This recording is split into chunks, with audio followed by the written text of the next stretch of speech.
If you clicked on this video, it's because you want to learn about the chip that runs the world, aka the semiconductor. It's been the topic of global turmoil as technology and AI advance at rapidly increasing rates. I doubt you ever imagined yourself learning about one of the most pressing issues of our times from a guy in a beater, but welcome to 2024. Science, politics, economics, and globalization all coming together on one topic. Without further ado, no yapping, straight business. Let's get into the facts. What are semiconductors? Semiconductors are a material that has the conductivity between that of a conductor and an insulator. Conductors promote electricity while insulators neutralize electricity. Semiconductors are utilized in all electronic devices, your computer, your car, your phone, even your dishwasher. The list goes on. They facilitate functions such as amplification, signal processing, and switching. The functions of semiconductors are driven by transistors, which toggle and control the voltage across its body. Getting into why semiconductors are important, I figured a graphic would be good for this one.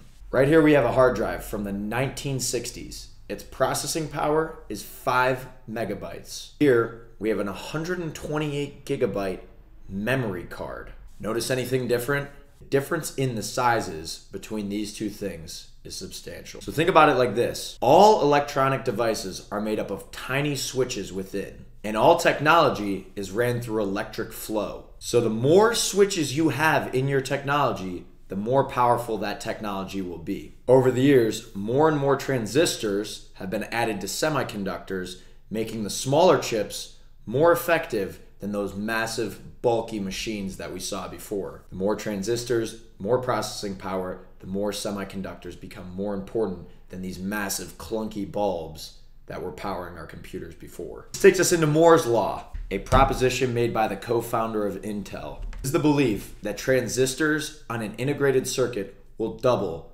every 2 years, which has proven almost completely true over the past 50 years. Which brings us into the now, the new era of tech and AI, which is running rampant. Long ago, when the power of semiconductors gained traction, the US tried to take control of design, manufacturing, and assembly. In the 60s, they wanted to capitalize on globalization, so they began outsourcing manufacturing to South Korea and Taiwan. They began to place bans on rival countries such as China and the USSR from using their technology. Eventually, Japan and South Korea saw the potential of chips, so they started to create their own. And in Taiwan, the company TSMC was manufacturing substantially better chips than anyone else.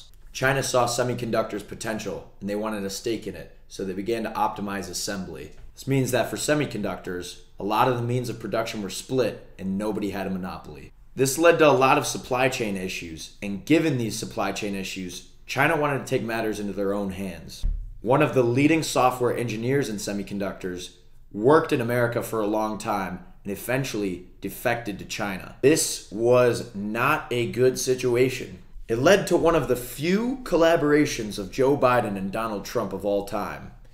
Maybe it was indirect, but it still happened. During Trump's tenure, after this occurred, he put a ton of tariffs on a lot of Chinese companies, starting to financially press a lot of their different sectors. If you know anything about imports and exports, that's a big deal. People called it the trade war. Biden followed this up in his tenure by banning design, software, and equipment from being exported to China. He also initiated the CHIP Act, which grants billions in favor of chip production internalized in America. So what does all this mean? Well, in the meantime, we're brought to the biggest issue with semiconductors, the fight for Taiwan. Geographically neighboring China, China views Taiwan as a breakaway province. Why does this matter, you might be asking? Because TSMC in Taiwan produces 92% of the advanced chips in the world. In other words, the progression of technology as we know it lies in the hands of this one company. Semiconductors have become the new oil. That's why you see a company like NVIDIA, which produces advanced chips, advanced software, and is pushing a lot of AI stuff. They're doing well. They're crushing it in the market. It's also why you see the OpenAI CEO, Sam Altman, aka the creator of ChatGPT, pushing for $7 billion. Wait, no, $7 trillion. Yeah, not 7 billion, $7 trillion. $7 trillion to accelerate AI. It refutes the question of, is this even what's best for us as a human race? A lot to digest with this one. Hopefully I've educated you in one way or another. And I need to remind you, this is a small scale elaboration channel. I can't give you everything. I can give you what I got. I'll give you my best. And I always do give you my best. I love learning. I hope I inspire you to learn.